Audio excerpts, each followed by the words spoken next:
Hello, সবাই কেমন আছেন? আশা করছি সবাই খুব ভালো আছেন। সৌমিত্রা's ডায়েরির আরেকটা পাতা থেকে প্রবাসের ইতিকাহিনীর গল্প নিয়ে আমি সৌমিত্রা চলে এসেছি আপনাদের সামনে। হ্যালো বন্ধুরা, সবাই কেমন আছো? আজকে আমি ফাইনালি আমাদের ডিসেম্বরে যে গ্র্যান্ড ক্যানিয়ন, লাস ভেগাস আর মনুমেন্ট ভ্যালি ট্রিপটা করেছিলাম সেই ভিডিও সিরিজটা শুরু করতে পারলাম। আশা করছি তোমাদের এই ভিডিওগুলো খুবই ভালো লাগবে। নতুন নতুন ইউএসের আনএক্সপ্লোরড জায়গা যেগুলোতে আমি অ্যাটলিস্ট যাইনি, আর খুবই রেয়ার জায়গা লাইক মনুমেন্ট ভ্যালি আর কিছু কিছু স্পেশাল স্পট আমরা ঘুরেছি, সেগুলো কিন্তু আজ এই সিরিজে থাকবে সব কিছু তোমাদের জন্য। আর তার সাথে সাথে আমরা যে ঘুরেছি কীরকম আমাদের এক্সপিরিয়েন্স হয়েছে, তার সাথে খরচ আর কিভাবে আমরা গোটা ট্রাভেলটা সাজিয়েছিলাম। একটা ছোট্ট আমাদের প্রায় 4-5 মাসের বেবিকে নিয়ে এই লং 15 দিনের জার্নিটা যে করেছিলাম সেইটা সবটা তোমাদের সাথে আজকে আমি শেয়ার করব। তো আশা করছি এই ভ্লগগুলো তোমাদের খুব ভালো লাগবে। যারা আমার চ্যানেলে নতুন তাদেরকে রিকোয়েস্ট করব, ভিডিওগুলো ভালো লাগলে অবশ্যই একটা লাইক কমেন্ট করতে ভুলবেন না। আর হ্যাঁ, চ্যানেলটা অবশ্যই সাবস্ক্রাইব করে দেবেন, বেল বাটনটা অবশ্যই প্রেস করবেন, তাহলে আপকামিং ব্লগগুলো একদম মিস করবেন না।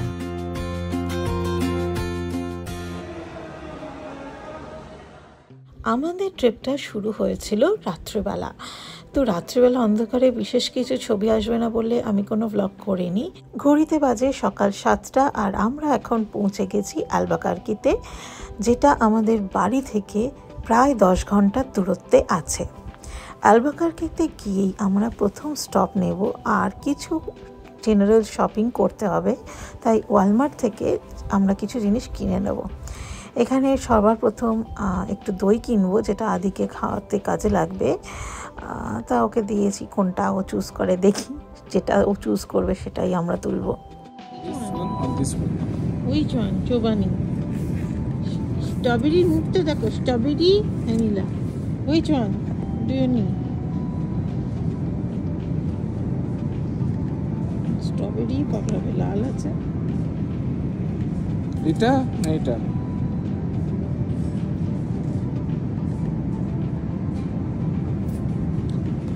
যা ভেবেছিলাম তাই, স্ট্রবেরি চুজ করলো।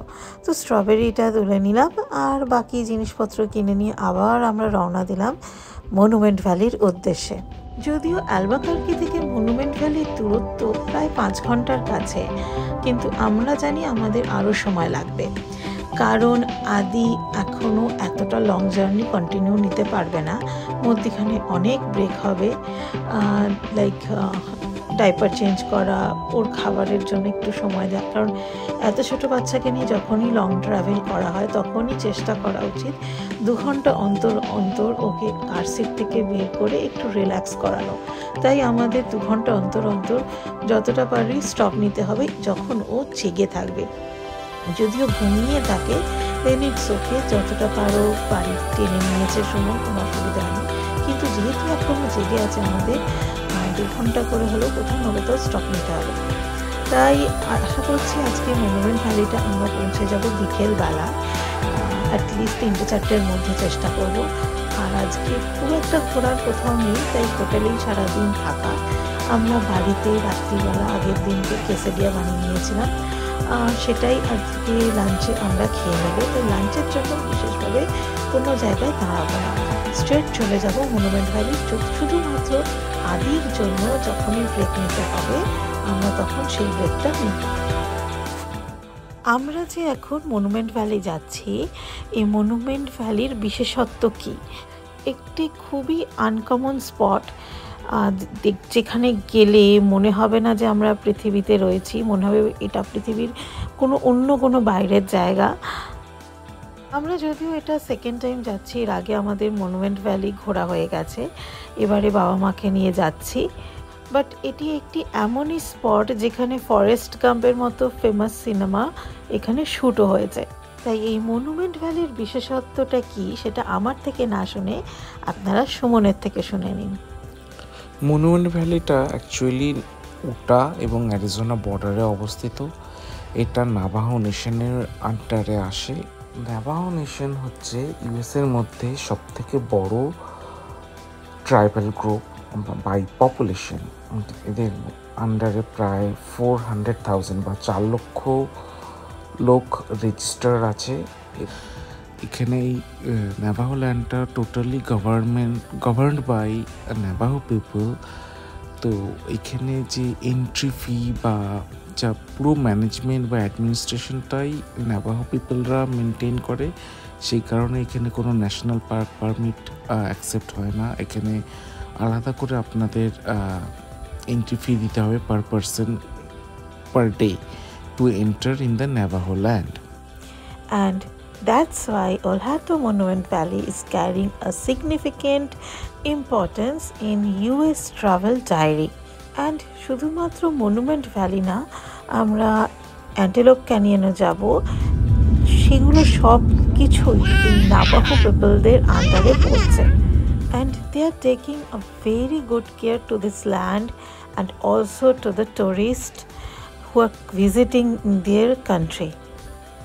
আমরা ঘুরতে ঘুরতে যা কিছু জেনেছি, শিখেছি, সব কিছুই আপনাদের সাথে আস্তে আস্তে এক একটা ব্লগে শেয়ার করব। আজকে আমরা মনুমেন্ট ভ্যালির যে পৌঁছচ্ছি, সেই পুরোপুরি সেই জিনিসটাই আপনাদের সামনে তুলে ধরছি। কথা বলতে বলতে মনুমেন্ট ভ্যালি চলে এসেছি। এই দেখুন, চোখের সামনেই মনুমেন্ট ভ্যালির দৃশ্য ফুটে উঠেছে। আর ঘড়িতে বাজে বিকেল 4:30, আর আমরা এখন হোটেলে ঢুকে যাচ্ছি।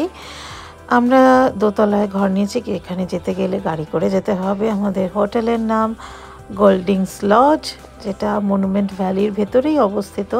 অ্যান্ড আমরা খুব সুন্দর একটা সিনিক ভিউ যাতে পেতে পারি আমাদের ব্যালকনি থেকে, সেটাই আমরা বলেছিলাম হোটেলে, আর সেই অনুযায়ী আমাদের রুম দিয়েছে। মনে হচ্ছে না একটা পাহাড়ের কোলে ছোট্ট একটা হোটেল, মানে জায়গাটা সত্যি অপূর্ব। আপনাদের কি মনে হচ্ছে? আমাদের তো ভীষণ ভালো লেগেছে। জাস্ট আমরা হোটেলের রুমে ঢুকছি অ্যান্ড ইটস মেসমারাইজিং। আমরা এই রুমটা নিয়েছি, পাশেই রয়েছে মা বাবার রুম।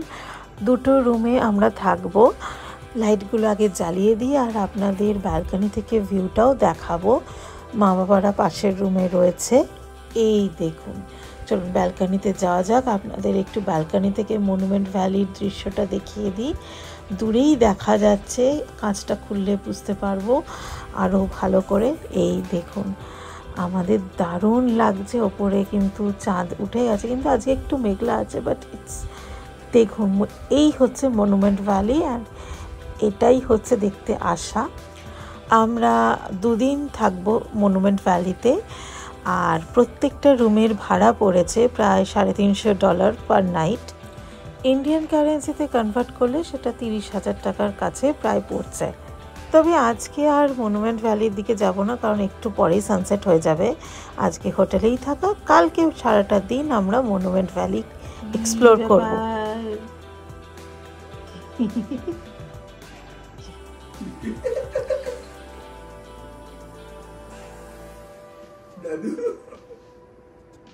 এইবার চুপ হয়ে গেছে। সকালে অত লাফালাফি আমার সাথে মারপিট ঝগড়ায় থাকি।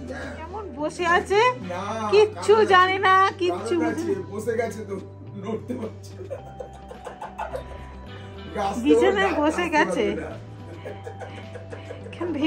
চলুন এখন তাহলে তাড়াতাড়ি আমরা শুয়ে পড়ি। কাল সকালে আমরা মনুমেন্ট ভ্যালি যাব সানরাইজ দেখতে।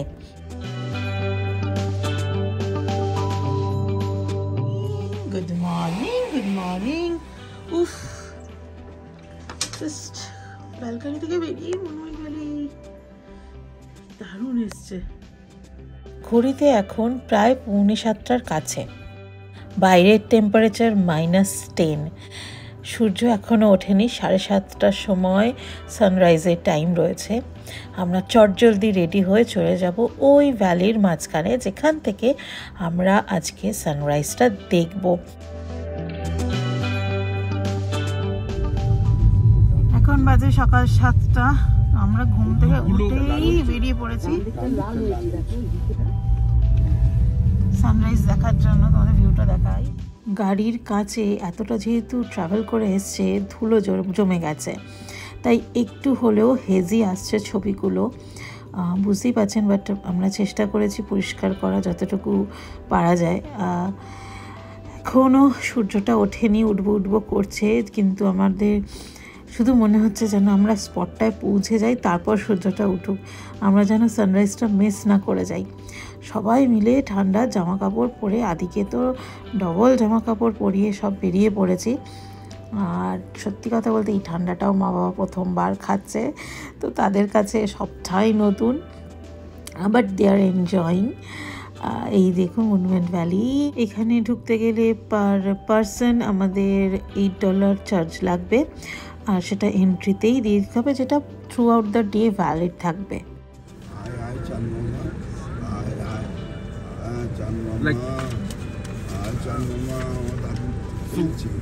Where we are now? And now.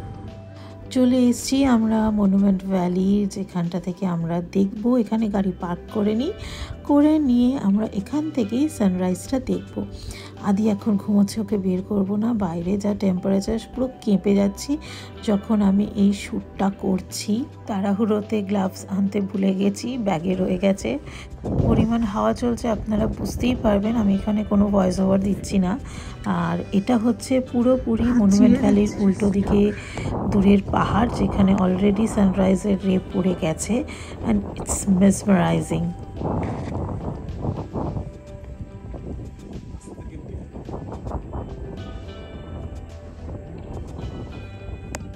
Even উল্টো দিকে চাঁদ মামাও আকাশে বিরাজমান, আর আরেক দিকে সূর্যি মামা উঠছেন।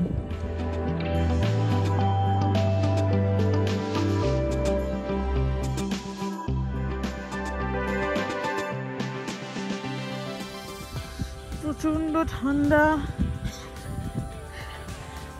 যদি চলে এসেছি কালকে রাত্রে ঢুকেছি, যেহেতু গ্লাভস রেডি নেই, কিচ্ছু রেডি নেই, হাত ছিঁড়ে নিচ্ছে এত ঠান্ডায়। এই যে সানরাইজ হয়ে গেছে অলমোস্ট, এই যে ও মাই গড। বাবা ওইদিকে রয়েছে, আদি ঘুমিয়ে পড়েছে বলে মা গাড়িতে রয়েছে, একজন গেলে আবার মা আসবে। আমরা ছবিটা তুলে নিয়ে আমি গিয়ে গাড়িতে বসবো, না সুমন বসে বললো, নিয়ে তারপর মা আসবে। মনুমেন্ট ভ্যালি এই নিয়ে আমাদের সেকেন্ড টাইম আসা। আগেরবার যখন এসছিলাম, সত্যি কথা বলতে ঠিক এই টাইমে মনুমেন্ট ভ্যালি কমপ্লিটলি বরফে ঢাকা ছিল, যেখানে যাচ্ছি সেখানেই বরফ, আর ঘন কুয়াশার মধ্যে থেকে মনুমেন্ট ভ্যালিকে আমরা প্রথম দেখেছিলাম। কিন্তু এইবারে একদম বরফের ছিটেফোঁটা নেই, মেবি মাইনাসে টেম্পারেচার, কিন্তু একদমই বরফ নেই। এই ব্লগের মধ্যে আমি কিছু আগে যখন এসেছিলাম তখন তো আর ভিডিও করিনি, কিন্তু ছবি তুলেছিলাম, তো তারই কিছু ঝলক আপনাদের দেখাতে থাকবো, তাহলেই আপনারা বুঝতে পারবেন যে 2019 সালে এসেছিলাম আর আজকে 2024 সালে এসেছি, তো দুটো সালের মধ্যে ফাস্ট ডিফারেন্স। সানরাইজ তো হচ্ছে আমাদের, সত্যি কথা প্রথমবার আমরা সানরাইজ দেখছি মনুমেন্ট ভ্যালি থেকে, অ্যান্ড সত্যি এই জিনিস ভুলবার নয়, একদমই আনকমন একটা অফবিট জায়গা। খুব কম লোকই এই জায়গাটার বিষয়ে জানে, বাট হ্যাঁ, এই জায়গাটা আসলে যারা ইউএসএ বিভিন্ন জায়গায় ঘুরে বেড়ান তাদের সত্যি খুবই ভালো লাগবে এই জায়গাটা। মনুমেন্ট ভ্যালিতে থেকে সানরাইজ দেখা, সানসেট দেখা, এগুলোর একটা আলাদা ইচ্ছে অনেক দিন ধরেই ছিল, যেটা আমার আর সুমনের মানে ইচ্ছে ছিল আসার আর একবার, যেহেতু আমরা একবার দেখে গেছি, কিন্তু যেহেতু বরফে ঢাকা ছিল, কুয়াশাচ্ছন্ন ছিল, আপনারা ছবিগুলো দেখলে বুঝতেই পারবেন, তাই এই আশাগুলো পূরণ হয়নি। কিন্তু এইবারে সেই সমস্ত কিছু আমরা আজকে দেখতে পেরেছি। এখনও সিনিক ড্রাইভটা বাকি আছে, সেটা আস্তে আস্তে আপনাদের সামনে তুলে ধরবো। চলে গেছে, কি গো বাবা, কেমন লাগছে? হ্যাঁ, কি মনে হচ্ছে পৃথিবীতে আছে না মঙ্গল গ্রহে? কেমন লাগছে বলো? চাঁদও এসছে এদিকে, এদিকে চাঁদ, চাঁদের ভিউ মনুমেন্ট ভ্যালিতে, আর এইদিকে উল্টো দিকে সূর্য।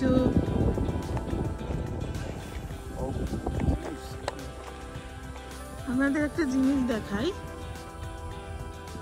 এই যে এখানে যদিও এই বাড়ি দুটো তৈরি করে অ্যাকচুয়ালি মনে হয় এটা হোটেল থেকে ভাড়া দিচ্ছে, যারা নাবাহ পিপল এখানে থাকে। তো এই বাড়িতে এইরকমভাবে বাড়ি তৈরি করে তারা এই ভ্যালির মধ্যেই আছে, নাবাহ গোষ্ঠীর পিপল। তো এখানে আমরা চাইলে এরকমভাবে থাকতেও পারি। এখানে বসার খাওয়া দাওয়ার অ্যারেঞ্জমেন্ট রয়েছে, এখানে লাইটের ব্যবস্থা রয়েছে। তো এটা ওদের থাকার যে ব্যবস্থা বা ওদের লাইফটা কীভাবে কাটে, এই স্টাইলটা নিজেরা যাতে উপলব্ধি করতে পারি, সেই জিনিসটা যদি করতে চান তাহলে এই জিনিসটার ভেতরে থাকতে হবে। একটি আনকমন জায়গা আজকে আপনাদের সামনে তুলে ধরলাম। তবে হ্যাঁ, মনুমেন্ট ভ্যালি এখনও আমাদের ঘোরা শেষ হয়নি। এরপরে আরও একটা ব্লগ আসতে চলেছে, যেখানে আমরা মনুমেন্ট ভ্যালি সিনিক ড্রাইভ দেখাবো, আর সেটার কমপ্লিট ডিটেলস ব্লগ নেক্সট ব্লগে আসবে। তাই যারা যারা আমার চ্যানেলটা এখনও সাবস্ক্রাইব করেনি অথচ ভিডিওটা দেখছেন, তারা অবশ্যই চ্যানেলটা সাবস্ক্রাইব করে রাখবেন আর বেল বাটনটা অবশ্যই প্রেস করে রাখবেন, তাহলে আপকামিং ব্লগগুলো একদম মিস হবে না। আর যারা এতদিন আমার সাথে ছিলেন তাদের অসংখ্য ধন্যবাদ এভাবে পাশে থাকার জন্য। আজকের এই ট্রাভেল ব্লগটা আপনাদের কেমন লাগলো অবশ্যই কমেন্ট বক্সে জানাতে ভুলবেন না, আর একটা করে লাইক অবশ্যই দিয়ে দেবেন যদি ব্লগটা খুবই ভালো লাগে। তখন উপরে ছিল, ছোট ছিল, এখন নিচের দিকে চলে এসেছে, সাইজে কত বড় হয়ে গেছে। সানরাইজ হয়ে গেছে, আমরা যেটা দেখতে এসেছিলাম সেটা তো দেখে সবাই পুরো মন মুগ্ধ করা দৃশ্য উপভোগ করেছি। আর আপনারাও আশা করছি সেই দৃশ্যগুলো দেখলেন যেভাবে আমরা দেখাতে চেয়েছি। আশা করছি ভালো লেগেছে। এখন আমরা হোটেলে গিয়ে একটু ফ্রেশ হয়ে নেব, অ্যান্ড আফটার দ্যাট আবার আমরা বেরিয়ে পড়বো 17 মাইলস ড্রাইভটা কভার করার জন্য আজকেই। সেটা আমি নেক্সট ব্লগে আপলোড করব। So stay tuned. তাহলে চলুন আজকের জন্য ব্লগটা এখানেই শেষ করছি। সবাই খুব ভালো থাকবেন, হাসি খুশি থাকবেন। দেখা হচ্ছে খুব শিগগিরই পরের ব্লগে।